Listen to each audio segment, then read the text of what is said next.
జీవితంలో ప్రతి మనిషి పైకి రావటానికి ప్రయత్నం చేయాల.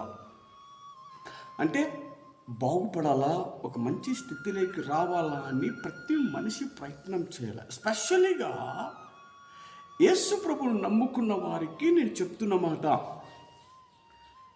యేసు ప్రభు యొక్క రక్తంతో కడగబడి యేసు ప్రభును వెంబడిస్తున్న వారి జీవితాలు అంతకంతకు ఒక మంచి స్థితిలోకి వాళ్ళు ఎదగాల.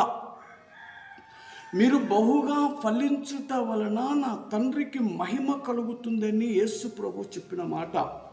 అంటే నువ్వు ఫలించాలా, నీ స్థితిగతులు మారాలా. కాబట్టి అప్పుడే క్రైస్తత్వానికి మర్యాద ఉంటుంది, సమాజంలో నీకు కూడా ఒక గుర్తింపు ఉంటుంది. ఎప్పుడు నువ్వు వర్తిల్లుట వలన. బైబిల్లో మనకు పాత నిబంధనలో భక్తులు, కొత్త నిబంధనలో భక్తులు, మన కళ్ళకు కనిపించిన కొంతమంది చరిత్రకారులు చూస్తే ఎక్కడనో ఉన్న వాళ్ళు ఎక్కడనో ఎంతో గొప్ప స్థితిలోకి వచ్చింది.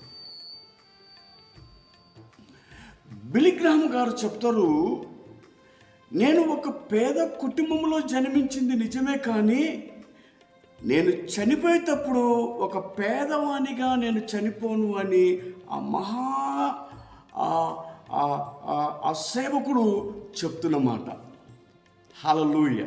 కాబట్టి నా ప్రియమైన దేవుని బిడ్డలారా, మన జీవితంలో మనము అభివృద్ధి అవ్వటానికి ప్రయత్నం చేయాలా. బైబిల్లో మనకి ఎందరో కనిపిస్తారు.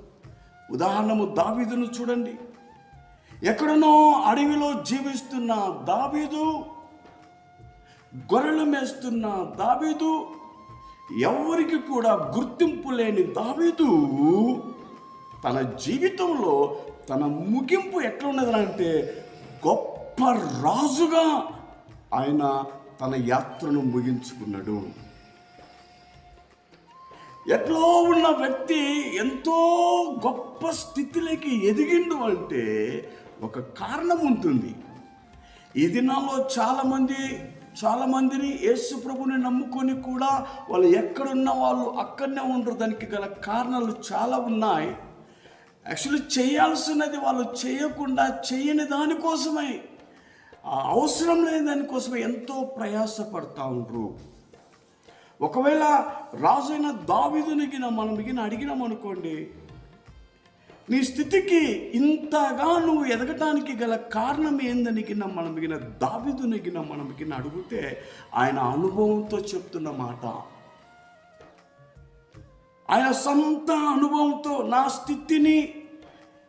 స్థితి నా గతి మారడానికి గల కారణము ఇదే అని ఆయన చెప్తున్న మాట. ఈరోజు మనం కూడా దాని విషయంలో కొంచెం శ్రద్ధగా చూపిస్తే మన స్థితిగతులు కూడా మారిపోతాయి. ఏమంటారు తెలుసా? 119వ కీర్తనలో చెప్తాడో చేసి, 119 కీర్తన 119 164వ వచనంలో మనం చూడగలము చేసి. 119 వచనము 164, దినమునకు 7 మారులు నేను నిన్ను స్తుతించుచున్నాను. హల్లెలూయా. ప్రతి మనిషి యొక్క స్థితి గతులు మారడానికి కారణం ఏంటంటే దేవుణ్ణి స్తుతించుట. స్తుతి నీ స్థితిని మార్చేస్తుంది. స్తుతి నీ జీవితాన్ని మార్చేస్తుంది. స్తుతి నీకు ఒక భవిష్యత్తును కడుతుంది. నా ప్రియ తమ్ముడు, నా ప్రియమైన దేవుని బిడ్డలారా, నా ప్రియమైన సేవకులారా, మన జీవితంలో మన స్థితిగతులు మారాలంటే దేవుణ్ణి స్తుతించటము మనం మర్చిపోకూడదు. ఆయన మహిమను మనము ఘనపరచాలా, ఆయన నామాన్ని మనము హెచ్చింపచేయాలా, ఆయన నామాన్ని మనము పొగడాలా. ఆయన చేసిన ఉపకారాలు మర్చిపోకుండా ఆయనను స్తుతిస్తే మన స్థితిగతులన్నీ మారిపోతాయి. హల్లెలూయా, హల్లెలూయా. కాబట్టి దావీదు యొక్క జీవితంలో గొప్ప అద్భుతము ఎట్లా జరిగిందిరా అంటే దేవుణ్ణి స్తుతించుట వలన. ఈరోజు నీకు ఒక మంచి మాట చెప్పానా, నీ జీవితము కూడా, నీ స్థితిగతులు కూడా ఒక మంచి స్థితిలోకి రావాలని అనుకుంటే నువ్వు చేయాల్సింది ఏంటంటే అంటే ఆ మహిమ కలిగిన దేవుని నామాన్ని నువ్వేం చేయాలా, పొగడాలా.